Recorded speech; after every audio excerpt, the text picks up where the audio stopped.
The second round of talks between the Pakistan Tehreek-e-Insaf and the military-backed regime began in a National Assembly room in Islamabad on Wednesday.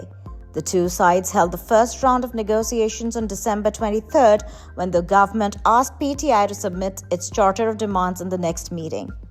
As reiterated by former Prime Minister Imran Khan during his informal interaction with representatives of the media in Adiala, PTI's demands remain that an independent judicial commission be formed to investigate the Islamabad Massacre of November 26 and the May 9th false flag. The second demand is that political prisoners who are being arbitrarily detained be released. Pakistan Tehreek-e-Insaf has given the government a deadline of January 31st, and the campaign to boycott foreign currency remittance is continuing alongside negotiations. Mr. Khan has said that the boycott campaign can be reconsidered if the government shows that they are serious about addressing PTI's demands. And now, we turn to a special coverage of the Islamabad Massacre.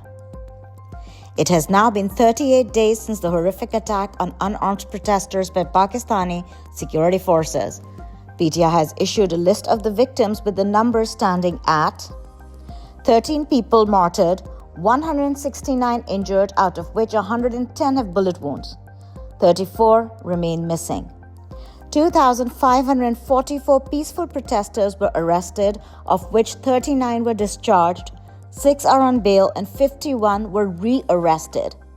24 political workers have returned home, while the status of 13 remains unknown. Pakistanis have rallied together in their resistance against unprecedented fascism and are contributing funds for bails of illegally arrested unarmed protesters, including seniors and minors. Pakistan Tehreek-e-Insaf has set up a crisis center, and anyone with information about any of the missing pro-democracy marchers is asked to call the number 0309 222 9739. Residents in Parachinar cautiously welcomed the Quram peace agreement signed in Kohat on January 1st. However, they maintain that the protest sit-in would continue until the accord is implemented and the closed roads in the district are reopened. As a result of the hostilities, Quram's main town Parachinar was under a de facto blockade, resulting in a critical humanitarian situation with shortages of food and medicine reported.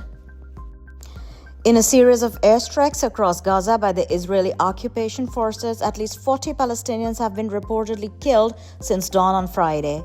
These include targeted strikes in supposed safe zones where civilians, including journalists and aid workers, were sheltering.